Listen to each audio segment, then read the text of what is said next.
Taste the Daily.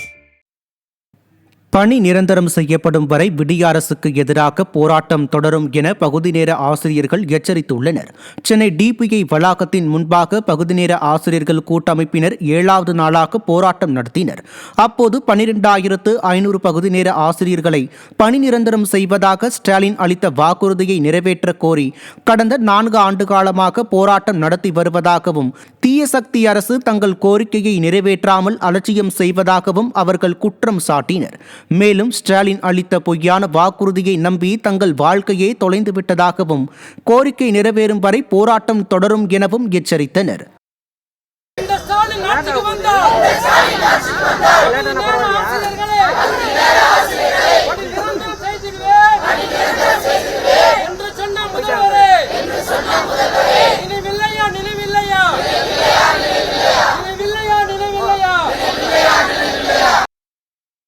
செய்வேன் அப்படின்னு சொன்ன காரணத்துக்காக தான் நாங்கள் தேர்தலில் இறங்கி நாங்கள் வேலை செய்தோம், வாக்குகள் சேகரித்து கொடுத்தோம். எங்கள் ஆசிரியர்கள்லாம் இரவு பகல் பாராமல் தேர்தலில் வேலை செஞ்சாங்க, வாக்குகள் அளித்தோம், வாக்குகள் சேகரித்து நாங்கள் கொடுத்தோம்.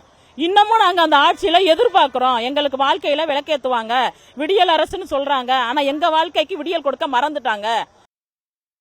தேர்தல் வாக்குறுதி 181ல் பகுதி நேர ஆசிரியர்கள் இசை, ஓவியம், தையல், கணினின்னு ஒரு 8 துறையில் இருக்கிற ஆசிரியர்களை நாங்கள் ஆட்சிக்கு வந்த உடனே பணி நிரந்தரம் பண்ணுறோம், 100 நாளில் பணி நிரந்தரம் பண்ணுறோம் அப்படின்னு எங்களுக்கு சொல்லியிருந்தாரு, எங்களுக்கு வாக்குறுதி கொடுத்திருந்தாரு.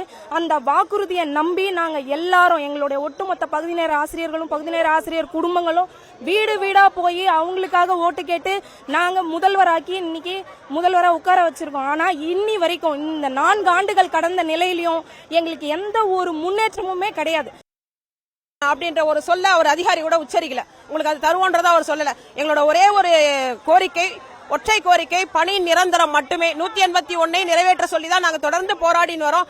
நாங்க கேட்கல இந்த 181. அதே போல அதிகாரிகள் எங்க கிட்ட ஓட்டு சேகரிக்கல, எங்க கிட்ட அதிகாரிகள் ஓட்டு சேகரிக்கல, ஆட்சியாளர்கள் தான் ஓட்டு சேகரிங்க. இப்ப 5 மாசம் கழிச்சு ஒவ்வொரு அமைச்சரும் சரி, எம்எல்ஏக்களும் சரி எங்களை நாடணும். அப்ப யாரு அதிகாரிகள் நாட போறதில்ல. அப்ப எங்களுக்கு கொடுத்த தேர்தல் வாக்குறுதியை அதிகாரிகள் நிறைவேற்றணுமா, இல்ல அமைச்சரும் முதலமைச்சரும் எங்களுக்கு பதில் சொல்ற மாதிரி